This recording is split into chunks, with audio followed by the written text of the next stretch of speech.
नमस्कार। लोकसभा चुनाव 2024 से जुड़े हमारे इस खास शो संग्राम के सेनापति जनादेश 2024 में आप सभी का स्वागत है। मैं हूं अश्विनी कुमार मिश्र। लोकसभा चुनाव की तारीखों के ऐलान हो चुके हैं और सभी राजनीतिक दल अपनी अपनी तैयारियों के साथ चुनावी मैदान में भी उतर चुके हैं। चुनाव एक चक्रव्यूह जैसा होता है और चुनावी चक्रव्यूह को भेदने के लिए जरूरत होती है खास रणनीति की, जरूरी होता है राजनीति की, और रणनीति को जमीनी हकीकत बदलने के लिए जरूरी होता है सियासी सेनापति। यूं तो हर एक दल में अपने अपने सियासी सेनापति होते हैं, उनकी अगुवाई में चुनावी संग्राम लड़ा जाता है, लेकिन सेनापतियों के साथ साथ होते हैं क्षेत्रीय क्षत्रप भी, जिनकी भूमिका बेहद खास होती है। संग्राम के सेनापति जनादेश 2024 में हम ऐसे ही शख्सियत और इनके किरदार की पड़ताल करते हैं जिनमें चुनावी चक्रव्यूह को भेदने की अद्भुत क्षमता होती है, अपने अपने क्षत्रपों के साथ, अपने अपने दल बल के साथ। खास जनाधार होने के कारण जनता जनार्दन में विशेष स्थान रखते हैं। इस खास कार्यक्रम के माध्यम से हम उन बड़े चेहरों की रणनीति और राजनीति से आपको कराते हैं रूबरू, जो इस चुनाव में अपने खेमे में सेनापति की भूमिका में है। तो आइए शुरुआत करते हैं खास कार्यक्रम संग्राम के सेनापति की।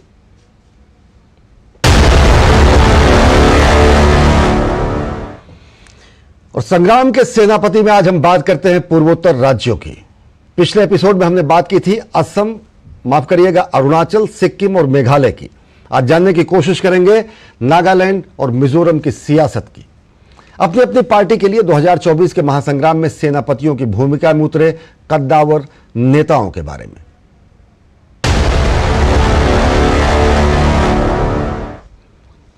पूर्वोत्तर के राज्य नागालैंड की एक लोकसभा सीट के लिए मुकाबला बेहद कड़ा है। राज्य की सियासत में अहम दखल रखने वाली एनडीपीपी के प्रभुत्व के सामने किसी और राजनीतिक दल के लिए टिक पाना हमेशा मुश्किल होता है, एक बड़ी चुनौती होती है। लोकसभा चुनाव के लिए भारतीय जनता पार्टी ने राज्य के इसी दल का समर्थन करने का फैसला किया है, जिसने मुकाबले को और कठिन बना दिया है। ऐसे में कांग्रेस और अन्य क्षेत्रीय उम्मीदवार क्या कुछ करिश्मा कर पाएंगे? क्या है नागालैंड के सियासत के समीकरण और कौन है वो सेनापति जो 2024 के रण में ठोक रहे हैं ताल? इसे समझने के लिए देखिए हमारी खास पड़ताल।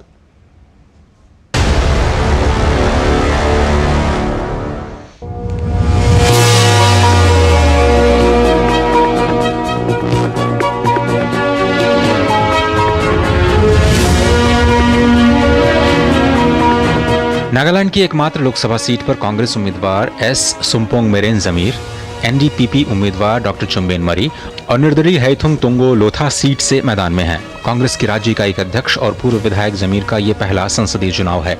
वहीं सामाजिक कार्यकर्ता, राजनीतिज्ञ और उद्यमी लोधा ने नेशनल पीपुल्स पार्टी के टिकट पर 2019 का लोकसभा चुनाव लड़ा था, लेकिन लोथा को हार का सामना करना पड़ा। लोकसभा की एक सीट के लिए भारतीय जनता पार्टी इस बार एनडीपीपी उम्मीदवार का समर्थन करेगी। वहीं राज्य के सियासी गणित में अहम भूमिका निभाने वाले नेशनलिस्ट डेमोक्रेटिक प्रोग्रेसिव पार्टी या एनडीपीपी के सेनापति हैं नेफ्यूरियो। नागालैंड की राजनीति में इतिहास रचने वाले नेफ्यूरियो नागालैंड के मुख्यमंत्री हैं। करीब 3.5 दशक पहले कांग्रेस के साथ सियासी पारी का आगाज करने वाले नेफ्यूरियो को राज्य की सियासत का जादूगर कहा जाता है। आइए एक नजर एनडीपीपी के इस दिग्गज सेनापति के अब तक के सियासी पारी पर डालते हैं। 1974 में यूनाइटेड डेमोक्रेटिक फ्रंट की युवा शाखा के अध्यक्ष के तौर पर उन्होंने राजनीतिक पारी को आगे बढ़ाया। 1984 में नॉर्दर्न अंगामी एरिया काउंसिल के चेयरमैन रहे और इसके बाद कांग्रेस का दामन थाम लिया। इसके बाद 1989 में पहली बार कांग्रेस के टिकट पर अंगामी सेकंड सीट से विधायक बने, खेल और शिक्षा मंत्री भी रहे। 1993 में नेफ्यूरियो दूसरी बार विधायक का चुनाव जीतने में कामयाब रहे। 1998 में फिर से वे विधायक का चुनाव जीत करके गृह मंत्री बने। तत्कालीन सीएम एससी जमीर से मतभेद की वजह से उन्होंने मंत्री पद से इस्तीफा देकर कांग्रेस ही छोड़ दी। नागालैंड पीपुल्स काउंसिल नाम से पार्टी बनाई, जिसका नाम बाद में उन्होंने बदलकर एनपीएफ कर दिया। कांग्रेस को सत्ता से बेदखल करने के बाद साल 2003 में नेफ्यूरियो पहली बार नागालैंड के मुख्यमंत्री बने।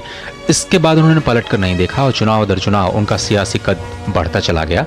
इसका लाभ उनकी पार्टी को भी मिला। इस तरह से 2008, 2013, 2018 के विधानसभा चुनाव में जीत दर्ज कर एनपीएफ की सरकार बनाई गई।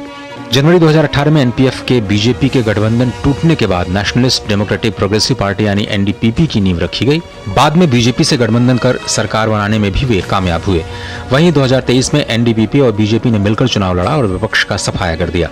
नेफ्यू रियो की नागालैंड के आदिवासी समुदाय के बीच गहरी पैठ है, जो उनके मजबूत जनाधार की बड़ी वजह है। ऐसे में लोकसभा चुनाव के लिए भी नेफ्यू के प्रभुत्व और नेतृत्व में उनकी पार्टी के उम्मीदवार को हराना प्रतिद्वंदियों के लिए टेढ़ी खीर साबित हो सकता है। इस लोकसभा चुनाव के लिए भारतीय जनता पार्टी ने राज्य के उसी दल का समर्थन करने का फैसला लिया जिसके पास सूबे के लोगों का विश्वास है। नागालैंड में बीजेपी इस बार एनडीपीपी उम्मीदवार का समर्थन करेगी। भाजपा इस फैसले के जरिए पूर्वोत्तर के इस राज्य में अपना जनाधार बढ़ाने के प्रयास में है। राज्य में भाजपा के विजन और सोच को लोगों तक पहुंचाने का काम कर रहे हैं भारतीय जनता पार्टी के सेनापति बेंजामिन येपथोमी। अब आइए बीजेपी के सेनापति बेंजामिन येपथोमी के अब तक के सियासी सफर पर निगाह डालते हैं। लगातार 2 बार राज्य भाजपा युवा मोर्चा अध्यक्ष रहने के बाद 2022 में वे भाजपा नागालैंड के उपाध्यक्ष बने। अक्टूबर 2023 में बेंजामिन येपथोमी को नागालैंड भाजपा अध्यक्ष की जिम्मेदारी दी गई। 2018 और 2023 में पार्टी के लिए राज्य विधानसभा चुनाव प्रबंधन में वे बहुत सक्रिय रहे और असम, मणिपुर, मिजोरम, मेघालय, बंगाल, कर्नाटक के चुनाव में पार्टी के लिए प्रचार भी किया। नागालैंड की एकमात्र लोकसभा सीट के लिए कांग्रेस ने एस सुम्पोंग मेरेन जमीर को अपना उम्मीदवार बनाया है। नागालैंड प्रदेश कांग्रेस कमेटी के अध्यक्ष जमीर नागालैंड में कांग्रेस के लिए असली सेनापति हैं, जिनके कंधों पर राज्य में कांग्रेस की साख बचाने की बड़ी जिम्मेदारी है। आइए एक नजर कांग्रेस के सेनापति के सियासी सफर पर डालते हैं।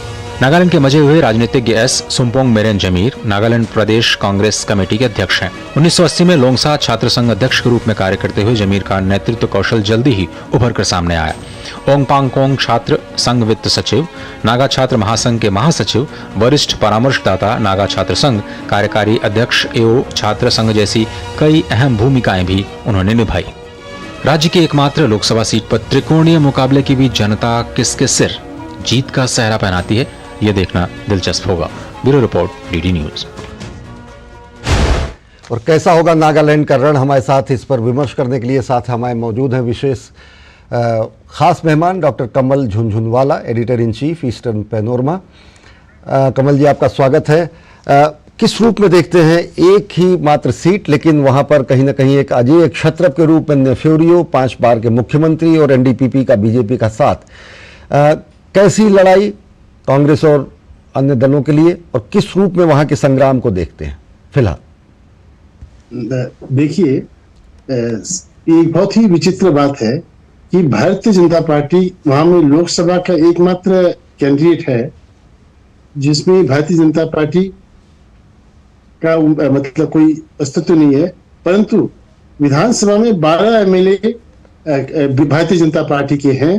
डिप्टी चीफ मिनिस्टर नागालैंड के भारतीय जनता पार्टी से है और राज्यसभा में भी जो एकमात्र सदस्य नागालैंड से चुन के जाते हैं वह भी भारतीय जनता पार्टी से हैं। इस बार जो इस चुनाव में एक जो सबसे देखने वाली बात यह है कि जैसे मिजोरम में भारतीय जनता पार्टी को एक हिंदू पार्टी समझकर एक्सेप्ट नहीं किया गया, लगता है कि नागालैंड के अंदर लोगों ने भारतीय जनता पार्टी के विचारों का समर्थन किया है जी। और चूंकि नीतू राय जी जो वहां के चीफ मिनिस्टर हैं, जैसे कि 35 साल से वह इस पॉलिटिक्स में है और 35 साल की इस पॉलिटिक्स में उन्होंने भारतीय जनता पार्टी के साथ मिलकर गत 20 वर्षों में जनता के साथ तालमेल बिठाया और जो एक शांति की प्रतिक्रिया के अंदर जो पीस टॉक्स जिसके अंदर आगे बढ़ी, उससे भी बीजेपी का जनाधार बढ़ा है। जी, हम चर्चा जारी रखेंगे, लेकिन वक्त हो चला है बेहद छोटे से ब्रेक का। उसके बाद हम जानेंगे क्या है नागालैंड की सियासत और कौन है मिजोरम के क्षत्रप। आप हमारे साथ जुड़े रहे कमल झुनझुनवाला जी, लेकिन वक्त हो चला है बेहद छोटे से ब्रेक का। देखते रहिए संग्राम के सेनापति। हमारी पीढ़ी को तो वोट के बदले में धोखे ही मिले थे, और हमारी पीढ़ी को बस गरीबी हटाओ के नारे। पानी ढोती थी, इज्जत दांव पर लगाकर अंधेरे में शौच को जाती थी, धुएं में आंखें जलाती थी, और फिर हमें मिले मोदी जी कामदार। हमारा दर्द महसूस किया है मोदी जी ने, तभी तो झट से भेज दिए बिजली, पानी, गैस, शौचालय।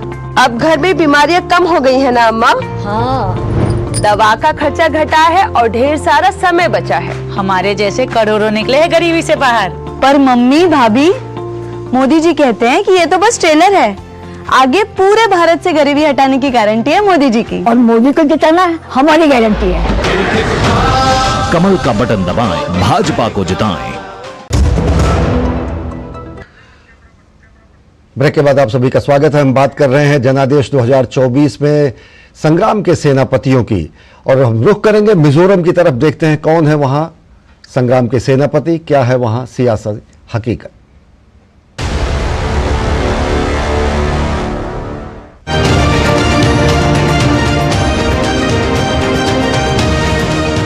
सत्तारूढ़ दल जेडपीएम का संसदीय चुनाव में कांग्रेस और एमएनएफ से मुकाबला कड़ा है। बीते विधानसभा चुनाव में मिजो नेशनल फ्रंट की सरकार को तब बड़ा झटका लगा जब कुछ साल पहले गठित हुई नई पार्टी राज्य में बम्पर जीत के साथ उभरी। जेडपीएम को मिजोरम विधानसभा चुनाव में बड़ा जनादेश मिलना हैरान करने वाला रहा। वहीं इस बार जेडपीएम राज्य की एकमात्र लोकसभा सीट के लिए भी पहली बार जोर आजमा रही है। जेडपीएम के पहला संसदीय चुनाव के लिए सेनापति की भूमिका में है मिजोरम के मुख्यमंत्री लाल दुमोहा। एक नजर मिजोरम में जेडपीएम के इस सेनापति के सियासी सफर पर। लाल दुमोहा मिजोरम के मुख्यमंत्री हैं। लाल दुमोहा पूर्व आईपीएस अधिकारी और इंदिरा गांधी के सुरक्षा अधिकारी के तौर पर दे चुके हैं सेवाएं। 1984 में कांग्रेस के टिकट पर मिजोरम विधानसभा चुनाव लड़ा, लेकिन पीपुल्स कॉन्फ्रेंस पार्टी के उम्मीदवार लालमेंग थंगा से 846 मतों के अंतर से हार गए। फिर उसी साल उन्होंने कांग्रेस उम्मीदवार के रूप में लोकसभा चुनाव लड़ा और निर्विरोध चुने गए। 1986 में तत्कालीन मुख्यमंत्री ललन हवला और कुछ कैबिनेट मंत्रियों के खिलाफ साजिश रचने का आरोप लगने के बाद प्रदेश कांग्रेस अध्यक्ष पद से इस्तीफा दिया। 1988 में लाल दुमोहा कांग्रेस छोड़ने के बाद दल बदल विरोधी कानून के तहत अयोग्य घोषित होने वाले पहले सांसद बने। 2018 में विधानसभा चुनाव में लाल दुमोहा ने 2 सीट सेरछिप और आइजोल पश्चिम प्रथम से चुनाव जीता। 2020 में मिजोरम विधानसभा अध्यक्ष लाल रिन लियाना सेलो द्वारा भी उन्हें अयोग्य घोषित कर दिया गया था। लाल दुमोहा मिजोरम में दल बदल विरोधी कानून के तहत अयोग्य घोषित होने वाले पहले विधायक थे। 2021 में सेरछिप सीट पर उपचुनाव जीतने में कामयाब रहे लाल दुमोहा। लाल दुमोहा कांग्रेस के अलावा कभी एमएनएफ का भी हिस्सा रहे। मिजोरम की एकमात्र लोकसभा सीट के लिए भाजपा के उम्मीदवार वनलाल हमुओका हैं। भाजपा की ओर से मिजोरम पार्टी में पार्टी के सेनापति वनलाल हमुओका पीएम और भारतीय जनता पार्टी के विजन को मिजोरम में पहुंचाने का दायित्व निभा रहे हैं। तो मिजोरम की एकमात्र लोकसभा सीट से भाजपा उम्मीदवार वनलाल हमुओका हैं। भारतीय जनता पार्टी के मिजोरम अध्यक्ष हैं। 2020 के जेवी हलुना की जगह भाजपा की मिजोरम इकाई के अध्यक्ष नियुक्त हुए। प्रदेश अध्यक्ष का पद संभालने से पहले पार्टी के महासचिव थे। पार्टी कार्यकर्ताओं को पहले संबोधन के लिए उन्होंने कहा था कि कई बाधाओं के बावजूद भाजपा मिजोरम में बढ़ती रहेगी। वहीं लोकसभा चुनाव के लिए राज्य में सत्तारूढ़ जेडपीएम का मुकाबला कांग्रेस और एमएनएफ है। कांग्रेस ने लाल बियाक जामा को आगामी लोकसभा चुनाव के लिए पार्टी का उम्मीदवार घोषित किया है। मिजोरम की एकमात्र लोकसभा सीट के लिए 19 अप्रैल को मतदान होगा, जिसके लिए सेनापति की भूमिका में है पार्टी अध्यक्ष लाल थंजारा। इसी वर्ष फरवरी में वरिष्ठ कांग्रेस नेता लाल थंजारा को सबसे पुरानी पार्टी की मिजोरम इकाई का नया अध्यक्ष चुना गया। लाल थंजारा मिजोरम के पूर्व स्वास्थ्य मंत्री भी रह चुके हैं। लाल थंजारा की एक पहचान ये भी है कि वे राज्य के पूर्व मुख्यमंत्री लाल थनहवला के भाई हैं।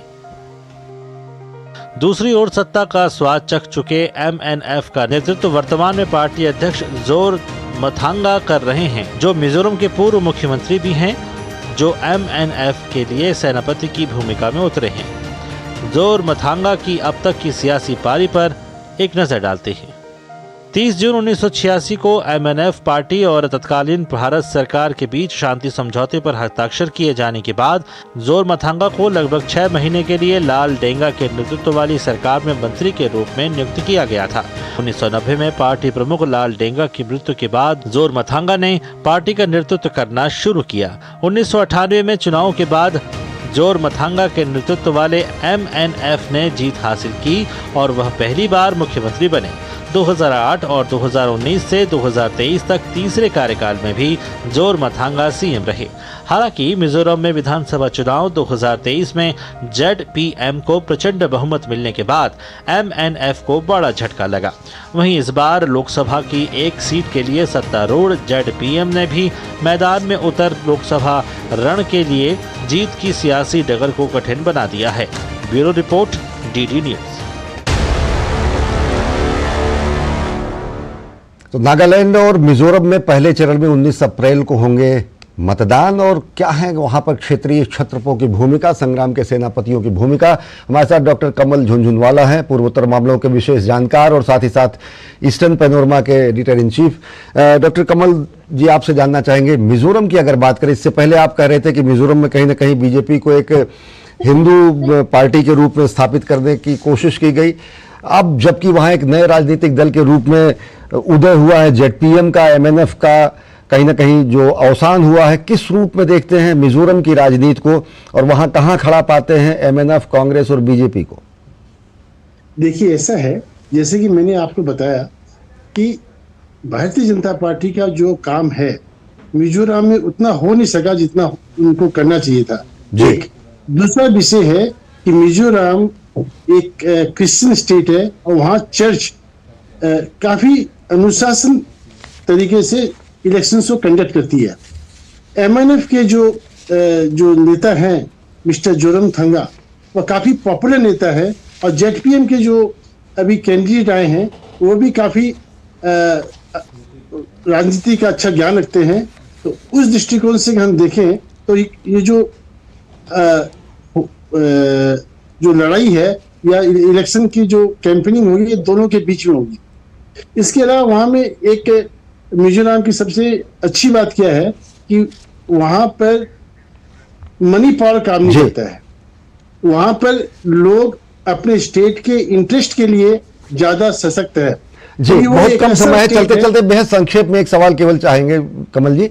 जो भाजपा ने वहां पर एक शांति की बयार बहाई, चाहे वो ब्रू रियांग समझौता हो, चाहे वो NSC-NIM से समझौते की 2015 में ही सरकार बनते ही 14 के बाद तुरंत भाजपा ने किया, इन सब का असर कहीं ना कहीं भाजपा के जनाधार को कुछ बढ़ता वहां पर दिखता है? अगर इन राज्यों की बात करें, नागालैंड की। नहीं, हो सकता है कि लोग पढ़े लिखे लोग हैं, कुछ जनसंख्या बढ़े, परंतु इससे बहुत ज्यादा फर्क पड़ेगा ऐसा मैं नहीं मानता। जी, बहुत बहुत धन्यवाद डॉक्टर कमल झुनझुनवाला जी हमसे जुड़ने के लिए, और दोनों राज्यों के सियासी संग्राम के सेनापतियों के बारे में और चुनावी पड़ताल के बारे में, वहां के सियासी समीकरण को समझाने के बारे में। तो इस विशेष कार्यक्रम में संग्राम के सेनापति में फिलहाल इतना ही।